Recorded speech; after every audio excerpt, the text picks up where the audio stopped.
Pemirsa, viral di media sosial, dua jurnalis di Labuhan Batu, Sumatera Utara dikeroyok sekelompok penagih utang di depan kantor pembiayaan. Debt kolektor tersebut marah saat korban meminta klarifikasi penarikan paksa satu mobil yang belum jatuh tempo.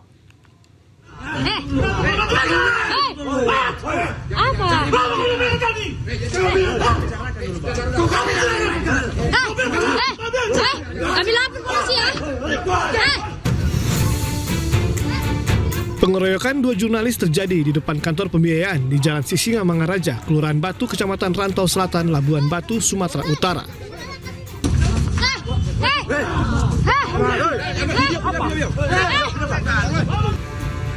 Sejumlah debt kolektor awalnya bersih tegang saat korban meminta klarifikasi terkait penarikan paksa satu mobil yang belum jatuh tempo pembayarannya. Namun tiba-tiba para penagih utang itu langsung memaki dan menganiaya. Dua jurnalis yang menjadi korban yakni Andri Putrajaya 38 tahun dan Ahmad Idris Rambe 28 tahun. Kedua korban terluka di wajah. Korban telah melakukan visum di RSUD Rantau Prapat dan membuat laporan ke Polres Labuhan Batu. Karena kami mencoba untuk konfirmasi terkait penyitaan paksa dan unit mobil oleh para oknum debt collector ACC Finance Rantau Prapat. Tetapi kami di situ tidak mendapat jawaban, malah mendapat perlawanan. Mereka emosional sehingga kami kembali ke ACC Finance Rantau Prapat untuk dilakukan mediasi. Mereka yang mengatakan seperti itu. Pengeroyokan jurnalis ini dikecam sejumlah organisasi pers dan mendesak polisi agar menindak tegas para pelaku, serta meminta manajemen perusahaan pembiayaan tersebut bertanggung jawab. Dari Labuhan Batu, Sumatera Utara, Ikang Amanda, iNews melaporkan. Seorang pencuri spesialis pembobol kos mahasiswa di Makassar, Sulawesi Selatan akhirnya ditangkap. Pelaku diketahui kerap menggasak barang elektronik yang ditinggalkan penghuni kos.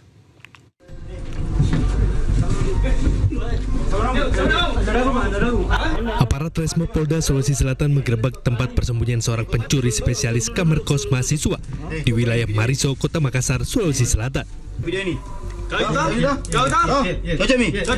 Pelaku yang tidak menyadari kedatangan polisi tidak bisa berbuat banyak dan hanya bisa pasrah.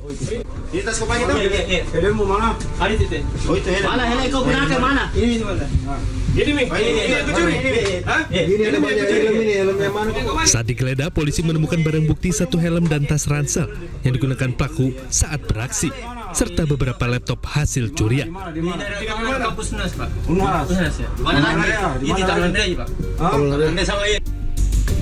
Dalam aksi terakhirnya yang terekam CCTV, pelaku mengincar kontrakan seorang mahasiswa di Jalan Sultan Alauddin II. Pelaku terlebih dulu memantau lokasi dan baru beraksi saat penghuni pergi sholat subuh di masjid dengan merusak kunci gembok pagar dan menjebol pintu. Jadi pelaku ini memang sudah lebih dari satu kali melakukan aksinya dan sudah pernah divonis terkait pidana yang sama. Dan selalu mengincar kos-kosan ataupun tempat yang ditinggal oleh pemiliknya. Rata-rata pelajar atau mahasiswa kan? Rata-rata adalah mahasiswa. Untuk mempertanggungjawabkan perbuatannya, pelaku yang merupakan residivis kasus yang sama kemudian diserahkan ke Polsek Tamalan Rea untuk proses hukum lebih lanjut. Dari Makassar, Sulawesi Selatan, Julius Vin, iNews melaporkan. Pemirsa, kecelakaan lalu lintas beruntun melibatkan sejumlah kendaraan, yakni truk dan sejumlah pengendara sepeda motor, terjadi di Jembatan Layang Non-Tol Pesing, Grogol, Petamburan, Jakarta Barat. Sebuah truk bermuatan air mineral melaju kencang hingga hilang kendali, menabrak beton pembatas jalan dan menabrak sejumlah pengendara sepeda motor. Sejumlah pengguna kendaraan berjibaku menyelamatkan pengendara sepeda motor ke tepi jalan. Insiden ini menyebabkan sejumlah pengendara sepeda motor menderita luka ringan. Petugas kepolisian lalu lintas telah mengevakuasi 3 kendaraan yang terlibat kecelakaan ini ke unit Laka Lantas Jakarta Barat untuk menjalani proses penyelidikan.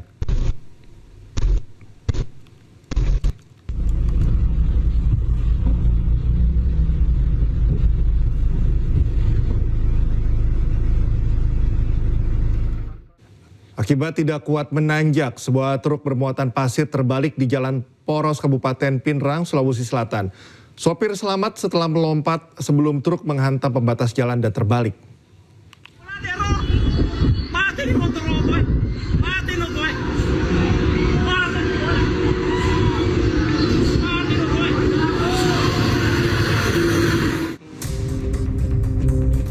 Sebuah truk bermuatan pasir terbalik di Jalan Poros Kabupaten Pinrang, Sulawesi Selatan. Peristiwa tersebut terekam kamera amatir warga.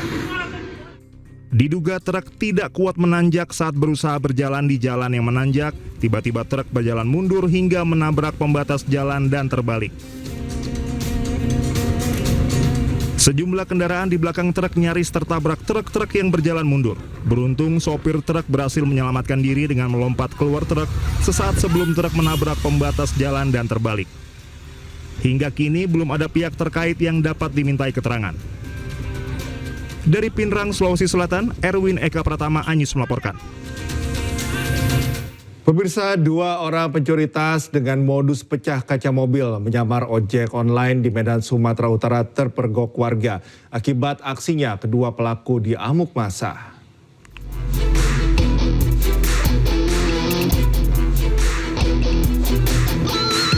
Dua orang pencuri dengan modus pecah kaca mobil beraksi mencuri tas dari mobil yang terparkir di Jalan Mojopahit, Medan, Sumatera Utara terekam CCTV. Dalam melancarkan aksinya, 2 orang pelaku berbagi tugas. Seorang pelaku bertugas sebagai eksekutor. Sementara seorang pelaku yang menggunakan jaket ojek online bertugas memantau situasi sekitar.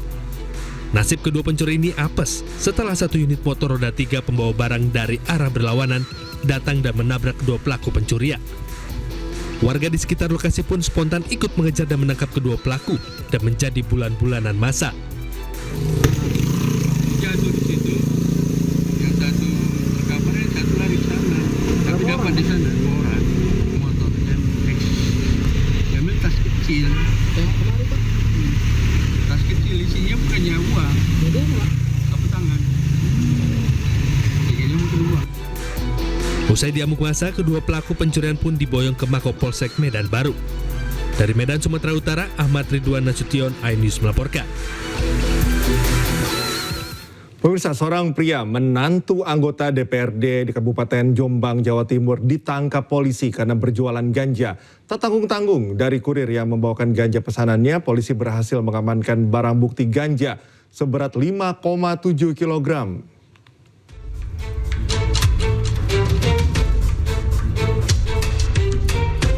Polres Jombang berhasil mengamankan 13 orang pengedar narkoba dalam 12 hari terakhir.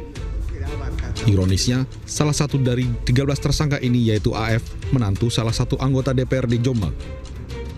AF ditangkap oleh petugas setelah kedapatan memesan ganja dari Medan sebanyak 5,7 kg. Kepada petugas, AF mengaku jika ganja itu adalah pesanannya yang rencananya akan ia jual di Jombang. Ganja tersebut dikemas dalam ukuran kecil dan akan dijual seharga Rp1,5 juta per paket. Ganja ini berawal dari informasi masyarakat, ada peredaran ganja pengiriman dari Medan, kemudian ada ditujukan ke tersangka Izel, di rumahnya tersangka Izel, kemudian berhasil diamankan oleh rekan-rekan Sat Narkoba Polres Jombang sebanyak 5,7 kilo. Kasat Narkoba Polres Jombang juga menambahkan, penangkapan SF sebagai menantu anggota DPRD Jombang sebaiknya tidak dikaitkan dengan status dan jabatan ibu mertuanya. Dari Jombang, Jawa Timur, Mukhtar Bagus, iNews melaporkan. Satres Narkoba Polres Metro Tangerang Selatan, Banten membongkar kasus peredaran narkoba jenis tembakau sintetis yang diproduksi secara home industry. 9 orang ditangkap dalam operasi yang dilakukan sejak Agustus hingga September 2025.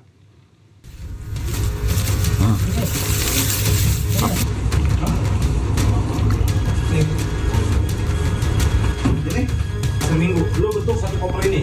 Sat Narkoba Polres Tangerang Selatan menggerebek sebuah kontrakan di kawasan Serpong yang dijadikan tempat penyimpanan tembakau sintetis.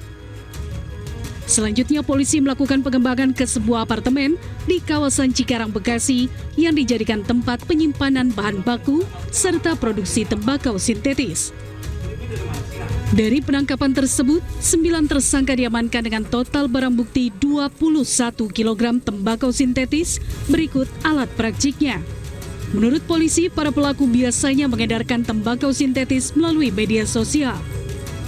Jadi kami amankan 9 orang dengan barang bukti kurang lebih 21 kg bahan jenis pembuat sintetis tembakau sintetis. Guna mempertanggungjawabkan perbuatannya, para pelaku dijerat dengan Undang-Undang Republik Indonesia tentang Narkotika dengan ancaman hukuman maksimal seumur hidup.